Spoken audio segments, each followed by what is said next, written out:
A C ഇല്ലേ? ഫാനിടാം. എങ്ങനെ A C ഇല്ലാതെ നിങ്ങളൊക്കെ ഇവിടെ കഴിഞ്ഞു കൂടുന്നു? I can believe it. റോയിച്ച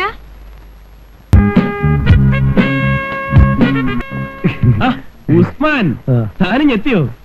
നിനക്ക് ആളെ മനസ്സിലായില്ലേ? ഇല്ല. ഇതാണ് ഞാൻ പറഞ്ഞ ഡ്രൈവർ ഉസ്മാൻ. നാട്ടിൽ ഇറച്ചിക്കാരൻ അന്ത്രുവിന്റെ മോൻ കുവൈത്തിലായിരുന്നു. അവിടുന്ന് തല്ലി പറഞ്ഞേച്ചാ. No butcher, I am only driver. ഡോ ആദ്യം എന്താ മലയാളം മര്യാദക്ക് പറയാൻ നോക്ക്, എന്നിട്ടാവാ ഇംഗ്ലീഷ്. താനിവിടെ ഡ്രൈവർ ഉസ്മാനായിട്ട് നിന്നാ മതി. സാർ ഒരു മിനിറ്റ് ഒന്ന് പറഞ്ഞേ. ഈ ലേഡീസിന്റെ മുമ്പിൽ വെച്ച് എന്നെ ഇറച്ചിക്കാരെന്നൊന്നും വിളിക്കല്ലേ. Call me only driver.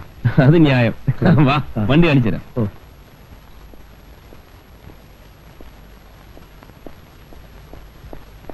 ഇതാ വണ്ടി. ഇത് സുസൂക്കി അല്ലേ? കുവൈത്തില് അറബികൾ 2 മെർസൈഡീസ് മേടിക്കുമ്പോ 1 ഫ്രീ ആയിട്ട് കിട്ടണാണിത്. വേണ്ട, അത് വേണ്ട. ഇത് ഞാൻ കാശ് കൊടുത്ത് മേടിച്ചതാ.